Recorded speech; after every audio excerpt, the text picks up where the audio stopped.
Thank you, everyone, for joining us today. It is so special to be able to have this discussion with you because we love our OCW learners. You are all so curious and so full of ideas. Anytime we get to hear directly from you is inspiring to us. What we hope you take away today are some of the ways that OCW broadens our outreach. And we also want to hear from you, especially on what's resonating with you about what we're doing and how you would love to connect with OCW. I'm Yvonne Ng. I help run the annual giving and donor relations for MIT Open Learning. We're still celebrating 20 years of OpenCourseWare, reaching more than 200 million people around the world. And we know that that growth of the site is due to you, sharing OCW with your friends, families, and colleagues. Everyone who's used or supported the site has become part of the OCW family in a sense. And that family is a wonderful community, eager to learn, share what you've learned to uplift yourself or your own communities. So just a couple of housekeeping notes. Today's discussion will be recorded and shared with our community. Your participation today indicates your willingness to share your likeness and any comments you make in this recording. If you're tuning in on the Zoom link and would like captions, please click on the CC button at the bottom of your screen. To ask a question, type it in the Q&A box. Today, I'm happy to have three amazing OCW team members who have been key in raising awareness of OCW and supporting folks in a special way. And with that, I'll ask our wonderful speakers to briefly introduce themselves. Thanks, Yvonne. My name is Sarah Hansen, and I lead the Educator initiative at OpenCourseWare. And that means my job is to make the content that OCW produces more valuable to educators on a global scale. I think I have one of the best jobs at MIT because I get to support educators like many of you out there. I'll turn it over to one of my colleagues next. Hi, I'm Cheryl Siegel. I wear two hats here at OCW. Most of my time is spent creating course content for all of you and, working with the faculty. But on my other hat is that I get to manage social media. And this is the most fun job. No offense, Sarah. I think my job might be more fun, but I can play on social media in the name of research. And it's a great way to be creative. And best of all, I get to connect with you. And I just wanted to share that when I came for my original interview at OCW, I was sitting in the room waiting for my interviewers to come in. And I just had this feeling that this is my job. This is where I'm meant to be. And so that was 13 years ago. And I'm really excited to come to work every day. So thank you. And I'm going to turn it over to Sharon. Hi, everyone. My name is Sharon Lin. I am a digital publications specialist at OCW. I went to graduate school at MIT, and I have been working at OCW since 2012. One of my major responsibilities is to coordinate the OCW Mirror Site program, which is about serving global learning communities with limited internet access. Thank you, guys. That's awesome. So, right before we dive in, we'll start off with one of our burning questions to this wonderful audience of OCW learners. We want to know, how do you love to connect with OCW? And so we're going to launch a poll, and we hope that you'll choose one of these options, whether it's the website, social media, talk radio, podcast, newsletter, and others. So if you can, take a moment and cast your vote.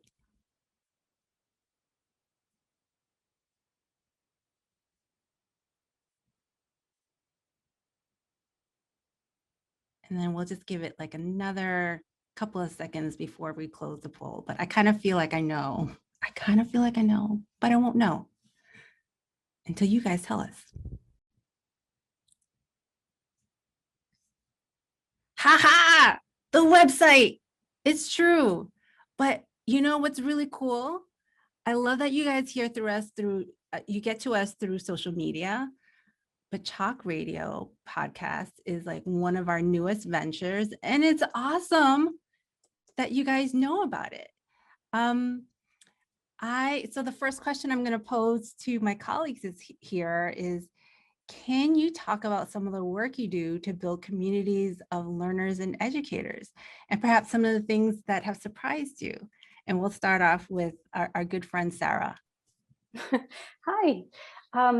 So I try to build community with our OCW followers, mainly by telling the human story of open education. And I do that by interviewing MIT faculty about how they teach and sharing that in lots of different ways. But the latest way is through the Chalk Radio podcast, which I have the honor of hosting. It's so fun.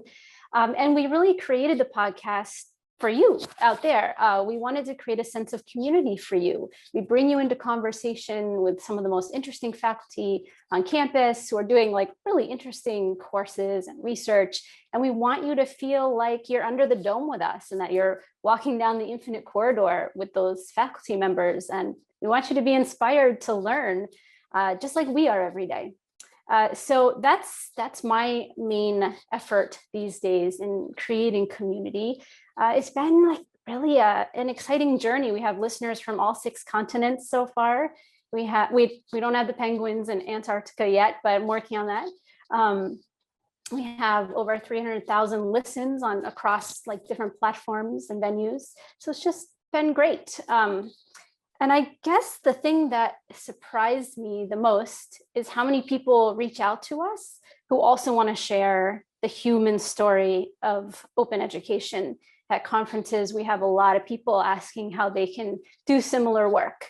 And so that's been a wonderful surprise to go from a novice in this area. I didn't know how to produce podcasts to having something to share and to help other people do the same thing. So I'll end there so we can hear more. That's so awesome, Sarah. I love your podcast. You guys have been able to really cultivate a special relationship with each of the people that you interview. So thank you for that. Sharon, next, over to you. So the Mirrorside program is serving the communities with unmet educational needs.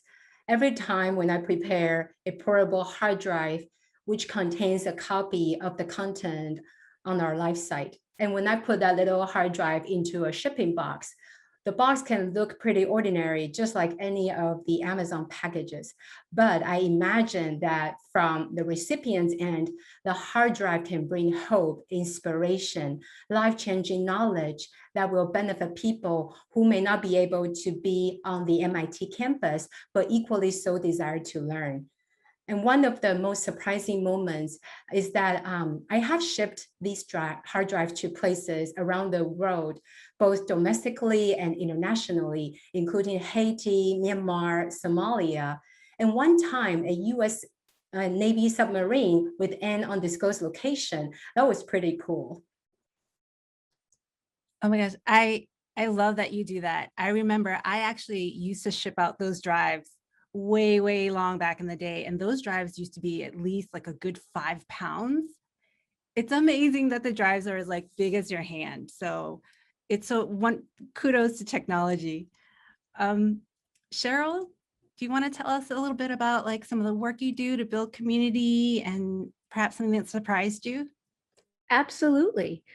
So I've been working our social media channels now for a couple of years, and I'm really honored to have inherited some well-established accounts with 500,000 people on Facebook. And so we have Facebook, Twitter.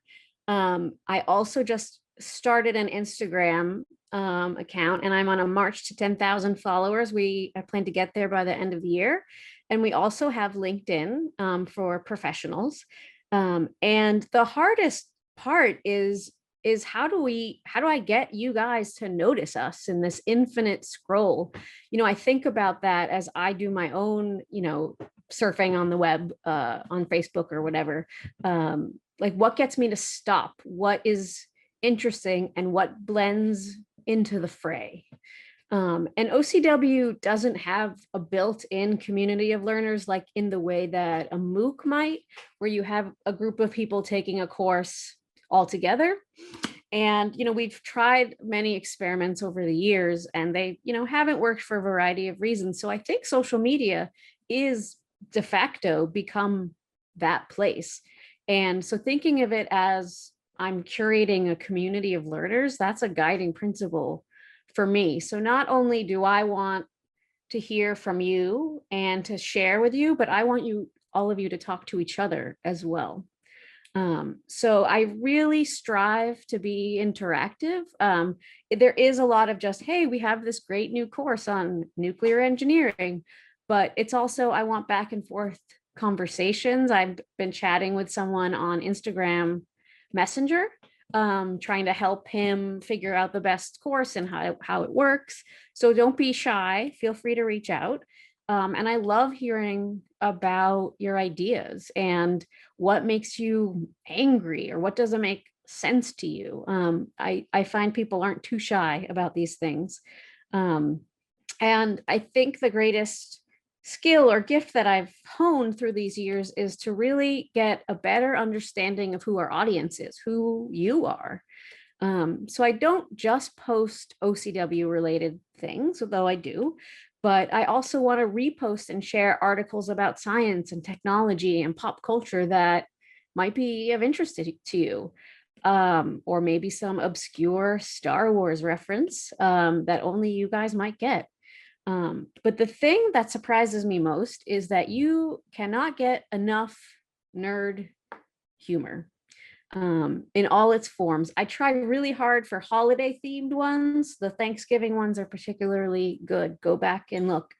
But I do have a confession that I don't have a STEM background, and I continue to be surprised by the massive amount of interest in things I do not understand. So for instance, linear algebra, Professor Gil Strang is an aging mathematician teaching linear algebra, but he is like a rock star here. Whenever I post anything about Gil, we get hundreds of responses about how he's changed people's lives.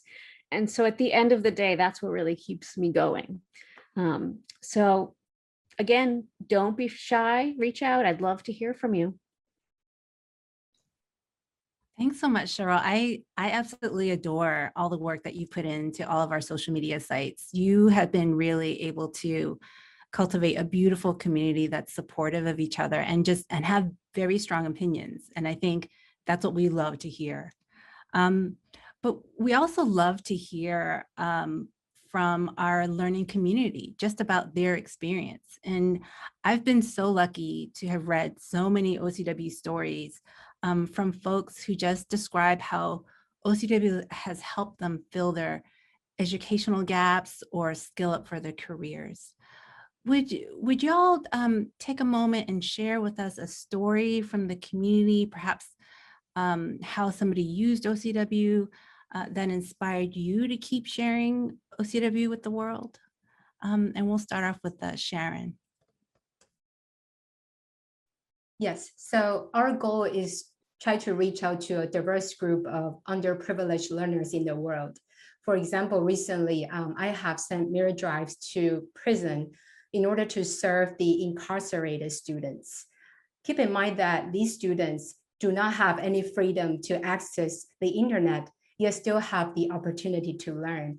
And we definitely receive letters all the time from these students about how much they appreciate this very special learning opportunity. Yeah, that's amazing. Just I'm in the office, and just today I just picked up 3 different letters from inmates who just, they have this huge desire to improve themselves and their learning, even though they're still incarcerated. So it's wonderful that you're able to share that. Sarah, did you want to share a story? Sure. Well, I'm all about educators. And if there are any of you out there who are teachers or instructors or TAs, just let me know in the chat. I'd just love to hear that. So my favorite story is about a professor that I met at Worcester State University. Her name is Elizabeth Seiler. should check her out. She's great. She reused and remixed materials from one of the earliest courses that we published on OCW way back in the early 2000s. And she made them relevant and important for her business students today. And she even remixed the level of, she took a graduate level course and made it appropriate for undergraduates. I was really moved by this story. And so I had her on the podcast, and we brought her and the original professor onto the podcast to talk to each other about the power of open and what it does for learning. And it was just like such a privilege to be part of that conversation. And it inspires me to keep doing this work and to keep sharing. And in a second, I'll drop that episode in the chat if anyone wants to check it out. My gosh, I love that. I mean, that's exactly what we want people to do. We want people to use, remix, distribute, share our resources. And if people are doing that, then we're winning. This is awesome. Cheryl, did you want to share your story? You know, it's you work in a good place when it's hard to find one answer to this question. We get daily stories, and so we're so lucky. But the one that has stayed with me is from a man who was in Afghanistan in the military and was hit by a roadside bomb and had traumatic brain disorder. And, you know, his whole life was disrupted, and no longer could he sit in a classroom and learn in the same way for a variety of reasons. It was just too hard for him medically. And so he talked about how OCW was really instrumental in helping him find his way back because he could learn at his own pace, at his own time. And this was, you know, before MOOCs were a thing. So it was one of the fewer options out there. And so being able to access the knowledge was able to help him get to the next steps. So I don't think I'll ever forget that one. It stayed with me. That's such an amazing story. Thank you so much for sharing that.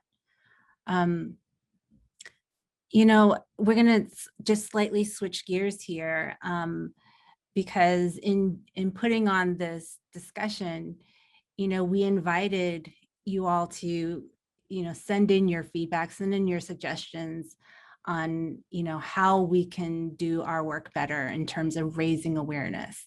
And, you know, more than 400 people signed up, and we actually had more than 250 suggestions that we're kind of working through, and we're so appreciative. And so we've actually received lots of ideas about how OCW can improve our awareness building and outreach efforts.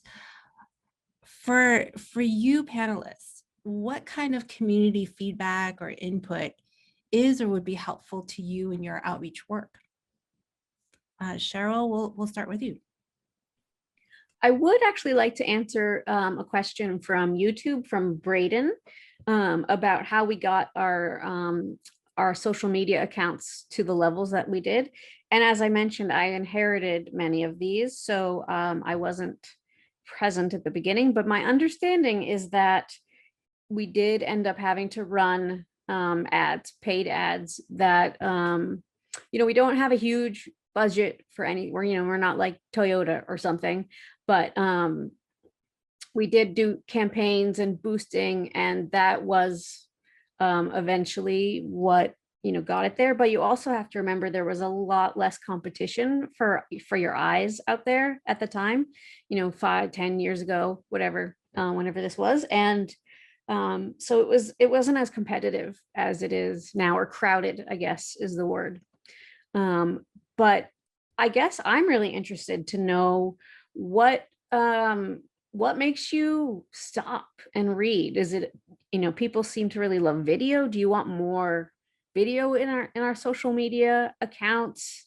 Do you want me to include, you know, links to problem sets, or, you know, I would just love more guidance, you know, about what it is you need from us. I mean, is it enough to just put in a link to a course that we've just published and say, off you go?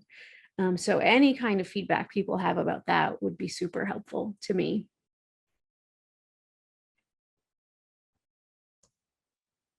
And And then Sharon, did you want to go? Sure. So for the Mirror Site program, currently we have 437 affiliates globally. We want the Mirror Site to continue to grow and provide equitable access to education for learners around the world. On the recipient's end, I think we are always curious about questions such as how effective are those hard drives we have provided? Do they work? Any technical glitches? How are they set up to encourage new learners? On the other end, we will always appreciate if people can support us to continue this program or help us figure out a technology invention to further grow the program. So let's just keep the ball rolling. That's great. Yeah, thanks so much for that. Sarah, did you want to tell us a little bit more about what kind of feedback is going to be helpful to you and your team? Yeah, there's really two parts. One, we love to bring your voices into the podcast. We have a telephone number that you can call to tell us who you'd like to see as guests on the show or what questions you have for them. But I would love to know from you, like, how can I invite you to do that? How can we communicate about that? Do you like social media for invitations to submit ideas? What works best for you? The second piece is that we love to talk about what OCW does for educators and can do for them. We love to present at conferences. So my ask is, if you have local conferences in where you are, please let us know if you'd like us to come share the resources that we have. Now with Zoom, we can appear almost anywhere, and we'd love to come to you. So please reach out and let us know. That's just great. That's just great. As I mentioned before, we actually had so many people writing in and just offering these great suggestions. So our panelists are going to choose a suggestion that was offered and expand upon it. And so we'll start with Sarah. Well, yeah, I actually just did that. I took that suggestion for conferences, which I thought was just great. And it's something we already love to do. So just another plug to please reach out and let us know about any local conferences. I would love to come. And for Sharon? Yes, so I looked at all of the questions our participants have raised. And I think several people mentioned about seeking collaboration with other institutes or other websites. And I think for the Mirror Site program, particularly, partners play an instrumental role in extending our outreach to more hard-to-reach learners communities. For example, we have worked with our affiliate in Myanmar and successfully brought MIT course materials to 23 universities and 6 community libraries in Myanmar. The door for collaboration is always open, and we will continue to look for a new partnership. That's wonderful. That's so great. Cheryl, did you want to take a suggestion and perhaps expand upon it? Well, there were some suggestions that said, be on social media more. And so I wasn't quite sure if that meant post more or be on different platforms. And we do have a poll question coming up about that. But yeah, so I think, my goal is to, post often, is, every day or nearly every day, to get you guys to keep you engaged. Yeah, that, I think knowing which platforms are the right ones is one of my challenges. It's like, do we go to TikTok? Should we check out Clubhouse? And then I'm sure there are many that I've never heard of yet because I'm too old. But I think that's, one of the bigger challenges I have is, I know that many of our users, are on TikTok and WhatsApp, and it doesn't make sense for us to go there. I don't know, but we just did Instagram and that's going pretty well, but there had been resistance about it previously. So here's your poll about, if you could only spend time on one social media channel, which of the following would you choose? and I will not sing the Jeopardy song for you.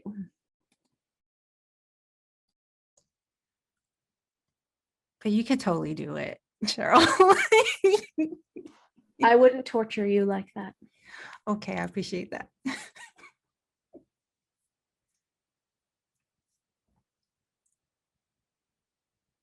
And the results are here. Wow. Oh, wow. LinkedIn. So Instagram is the winner here. Does that surprise you? Facebook, I felt like is pretty, yeah, I totally get that. But I'm not that surprised actually, because I think others are, waning maybe in popularity, and Instagram is on the upswing. And I think the thing that surprises me is that nobody's on TikTok. I've been hearing such good things. But maybe it's just our special group here that is not into it, or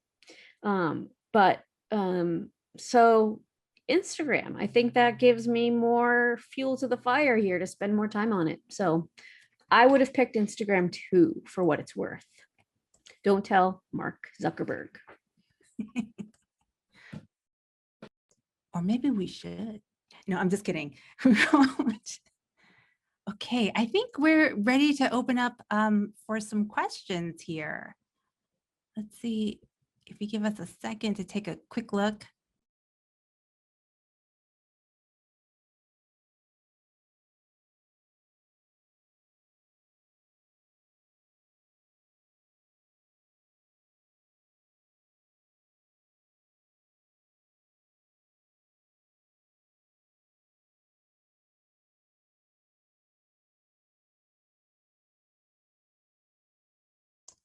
So one of the questions that had come up, or suggestions that had come up, was just doing more advertising campaigns. And I know that we've kind of played around with that on Facebook for a while, because in looking at our data, which at MIT, we love our data, we found that so many people kind of come to OpenCourseWare through that medium. Cheryl, are there some advertising campaigns that you could talk about? Perhaps some that we ran in the past? Yeah, every February we do a love campaign, and I have to say many of these amazing ideas start with Yvonne. She is often the genius behind these. So, talking about February, Valentine's Day, and we like to highlight stories about how people love OCW and how it's changed them, but also how we love our learners. And so I look forward to that one every year.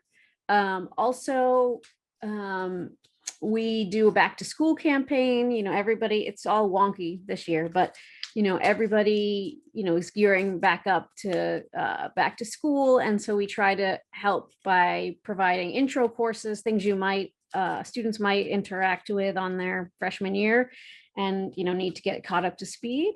Also, we did, thanks to Yvonne, a whole campaign about our scholar courses that had little promos that had, Jedi Masters talking to you about OCW Scholar, which is our sort of MOOC-like experience. So I think another challenge for me thinking about this is we have learners all over the world, and our two biggest populations in social media are people from the US and people from India. And how do you make sure your content is interesting and engaging for all kinds of communities? And in terms of also timing, when do you post if, Mumbai is, 12 hours ahead? What could be offensive in another culture that I don't realize is happening? So I think those are some big challenges. So any feedback from anyone out there, that would be super helpful as well. Like, we have high schools here have AP exams, but that is limited to the US. So that's not content that's, entirely relevant for everybody. I also wanted to address the question about about certificates, that many people ask us about certificates. And unfortunately, no, OCW does not offer certificates. As you know, we don't require any kind of registration or sign in. We don't track where you are. So there's no way for us to verify that people have completed any kind of coursework or mastered a subject. So it's not something that we offer. You know, MOOCs can do that for you, but this is a vast library of materials that has been locked behind gates for centuries, right? So, and we give it to you for free. And so that is the situation now. I know that a lot of people would want that, but you can definitely still put it, you know, on your resume that you've, you know, learned this material. But we do get that question always. Yeah, and I would add that, you know, at Open Learning, there are quite a few resources for people who are interested in earning a certificate. And so I would encourage you to connect with our friends at MITx who run massive open online courses. If you go to the MIT Open Learning site, and on the homepage, you can find MITx MOOCs. And those courses, they're all free. They're timed. There's great interaction. You can get responses to your questions.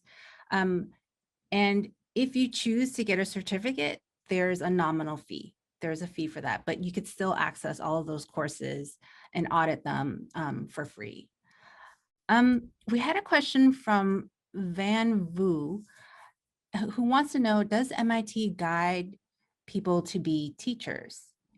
Or perhaps how does MIT help educators? Is that something you could speak to, Sarah? Sure. Well, I can talk about what we're doing at OpenCourseWare. Educators are really important to us. They make up only about 10% of our usership, but they're such an important 10% because they are multipliers. They share our open resources with many people. So we really value them. And so in over 200 of our courses, we have a special section called Instructor Insights. And that's where I've personally interviewed the faculty member, and I've talked to them about how they taught on campus with the courses, with the course materials that they're sharing on OpenCourseWare. So educators using them get to find out, like, how are they used on the MIT campus? What do I want to keep from that? What do I want to change? What do I want to build on? It's a really neat way to pull back the curtain on teaching. Usually teaching happens behind closed doors at universities, and MIT professors are being radically open with their colleagues around the world saying, hey, take a peek and look at what's going really well, look at my challenges, look at my iterations. So I would encourage anyone who's working on their own teaching to take a look at those insights. We also have a special educator portal where you can search for courses that use a particular pedagogical strategy that you might be interested in, such as active learning or teaching with technology or remote teaching now. We've just added that one. So that's another resource for educators. We also have a way to search for our courses by particular like teaching material. So you might want problem sets with solutions or exams with solutions in your particular academic area.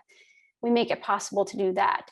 We're trying to make the site as easy to use for you, but we have a long way to go, and we're in the process right now of refining those pathways for educators to make it even easier. So if any of you out there have feedback about how OpenCourseWare is working for you now and changes that you would like to see, please drop those in the Q&A or in the spreadsheet, and I will personally take a look at those. That's great. You know, Marcel, and sorry if I'm mispronouncing your name, but Marcelo Aguayo from Paraguay says he wants more video because it helps improve his English. I wonder, Sharon, if you could just talk about video with OCW and how that works, and you know, how you make those choices about which courses will have video versus ones that don't. So yes, I definitely can speak about it from the role of being a digital publication specialist. So I think a lot of time the deciding factors is actually from the faculty. We usually provide content as a snapshot about what is being taught at MIT. And every year, every semester, we have so many good courses that we want to provide an update on our website. But we, this is, we understand our users have always demand for more videos, and we want to do more. But I think, especially during the very challenging year for the COVID pandemic, I feel like we're very blessed that even though we are kind of, working remotely, but we have a fabulous video team who still went on campus, work with the instructors to capture a lot of great videos. So it is our goal is to provide more videos, continue to do it. We understand that our users really love all the great videos. So that is definitely what we're trying to do. When we're standing at this moment of our 20th anniversary, we look at what we have done and we know our users love our videos. So we are hoping that in the next 20 years, we can do more videos to serve our learners. Yeah. I'd actually like to piggyback off that. There are a couple of questions about recruitment and how we choose which courses to go on and updating courses. So, as I said, part of my job, my main part is working with the faculty to get their materials up. And it's a complicated decision to get things up because they are pretty time consuming. We only do about 60 a year. So it's what course looks interesting that fills a gap. What faculty is willing to work with us? We may think that this machine learning is fantastic, but maybe the faculty is wary of OCW, or often we get a question about, or we'll get a response that maybe next year, I'm not comfortable this year. So it's what's available, who's teaching it, is sometimes if a course is very hands-on, it doesn't translate that well to OCW because you're not in the class, you miss what's going on. And this is the case with a lot of our humanities and social sciences that are discussion based. So you miss the sort of meat of the course, and what we have is a syllabus and a reading list and some assignments.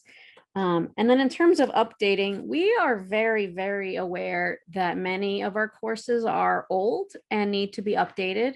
And it is a constant problem. I've been here 13 years and we've talked about it on my first day and we'll talk about it on my last day.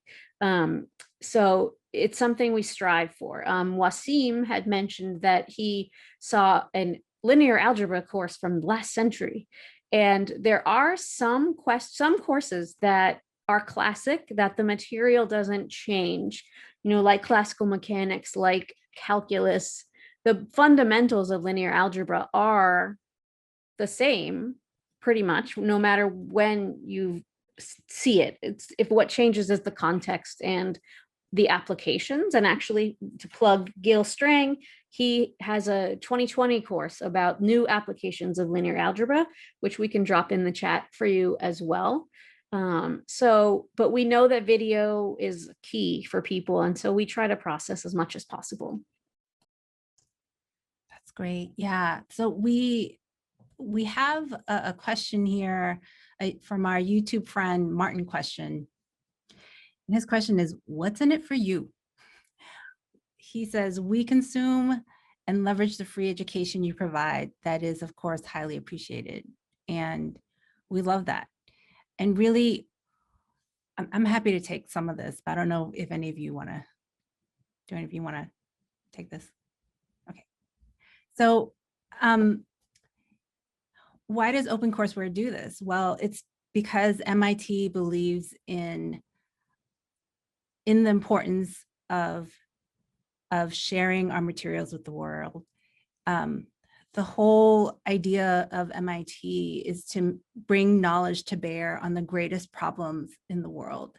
And one of the things that we're able to do with OpenCourseWare is to help with that problem. And so early on, when we started OpenCourseWare, the idea came from faculty, a group of faculty who recognized that, we're not going to be a a distance learning education program that was just not in the cards. But what we could do is we could actually share the teaching materials that are used in MIT classrooms with the world for free. And really, we just saw that as a huge public benefit. And so that's really what's in it for us. It's helping us deliver on our mission, but it's also just really helping the world be a better place. It's providing opportunity for anybody that has that desire and motivation to learn. And that we would love to be part of that learning toolkit that anybody out there has. I don't know if anybody wants to add to that. Yeah, I'll just reiterate what you're saying. I mean, we benefit when you solve problems that are facing our communities. So it's a little bit selfish in that we want to share all this stuff so you can solve some of the most pressing problems in the world. We really need people from every corner of the planet to work on all of the issues facing our climate and our societies. So yeah, we're all part of the puzzle. And so this is one piece that MIT can do to help solve these issues. I think also, I think there's a statistic that OCW over its 20 years has been used in just about every single country. And I think for MIT that we are a fairly inexpensive ambassador program for them, that people that may not have heard of MIT or didn't think it was for them now can take a little dive in and become aware of it. So it can be a recruiting tool for them. But it is a permanent activity here at MIT. So it's impressive. Just as a little side note, when I was applying for this job about 7 years ago, I kept saying, but how is this possible? How are you offering this for free? Like, is this going to end? Like, am I going to maybe get this job and then the job is going to end? Like, this doesn't seem possible. But it is. I mean, and it's because of donors like you who keep us sustained. So thank you. And thank you to MIT for supporting us. But it's really unbelievable. It's like a miracle. I can't believe it exists. And I'm so glad that it does. Yeah, I would echo that. I mean, when I first heard of it way back in the 90s, I thought they're crazy. They're insane. Why are they even doing that? Like, what's the catch? And then to finally, make it here as an employee and recognize that there's this incredible altruism to doing this. And it still carries so many, its meaning is so deep. And because we've been around for 20 years, that meaning has taken such deep roots, especially within our faculty and in our teaching, in our teaching staff. So yeah, I mean, as far as we are pretty much ruled by faculty, and if they want to continue doing this, they will as well. Anonymous question: do you have any plans to make OCW website more user-friendly? Yes, it's long overdue. In some ways, we're kind of catching up. But that effort is actually encompassed in next-gen OpenCourseWare. I was going to talk a little bit about that later, but we are actively working on the next generation of OpenCourseWare with the idea that it will be easily accessible on any mobile device. We are now working on the infrastructure for that.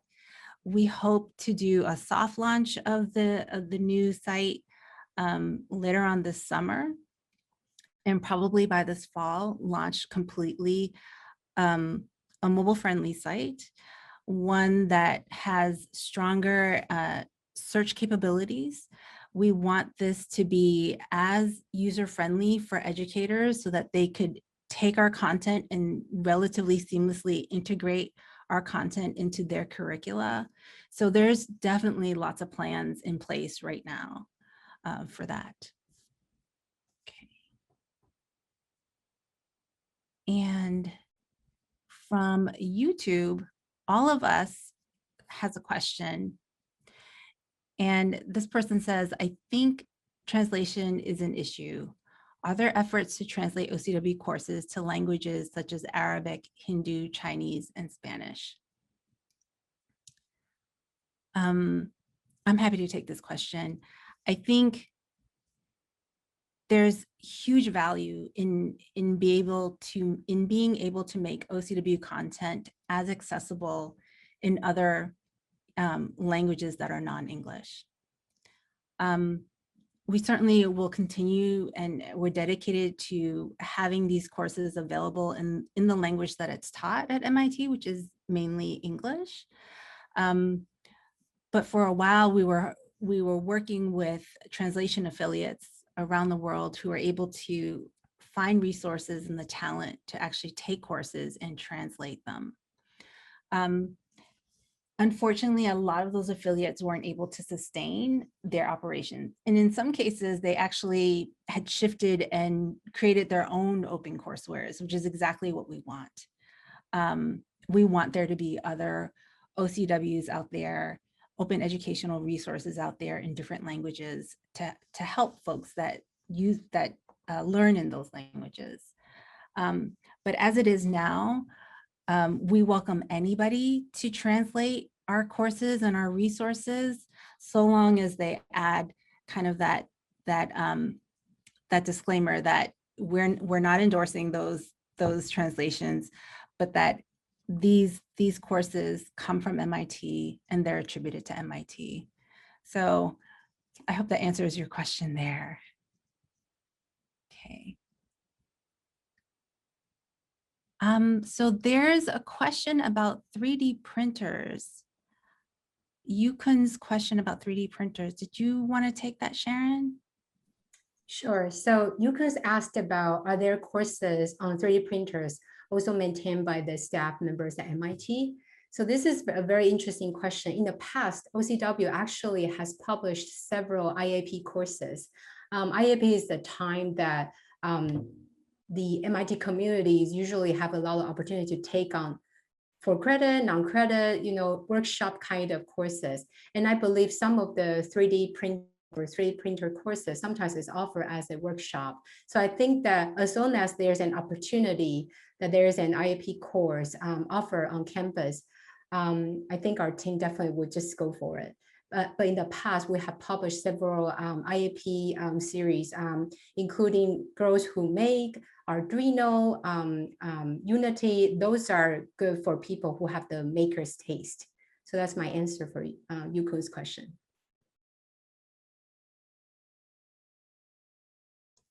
That's fantastic.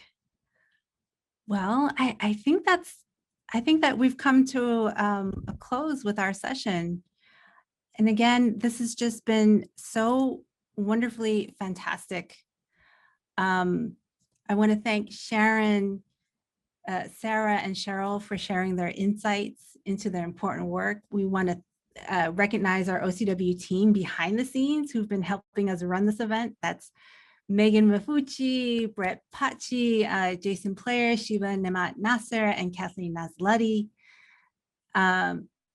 Nalazetti, sorry. I also want to thank you. You OCW learners are amazing.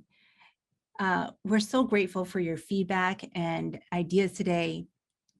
And so if you have additional suggestions on our outreach, please add them here. I mean, your thoughts are especially helpful as we work on the next generation of OpenCourseWare website, which will become available later this year. No one knows OCW like our learners, and everything we do is to try and make it even better for you. So this website will be completely mobile friendly, as I mentioned before, and so we imagine will potentially serve billions of people who own a mobile device and have that desire and motivation to learn. We're expecting the site to be intuitive and have a powerful content discovery capabilities. We're planning for a suite of new features to support educators as they adopt and adapt OER for their teaching. And we're dedicated to all of this good work. And really, this work needs support. So here are a few ways you can help us. Give. A donation in any amount counts. We're running a 20th anniversary fundraising campaign, and we need a few hundred people to help us reach our goal. A donation in any amount helps. So please give if you can. And if you aren't in a position to give, which we totally understand, then please help us spread the word about OpenCourseWare to your friends, family, and colleagues. Cheryl does an amazing job on our social media channels, so reposting, retweeting, anything she posts would be super duper helpful. And lastly, just tell us your story. Let us know how we've helped in your learning journey, because your words and experience are so powerful and meaningful to our funders and everyone in our community.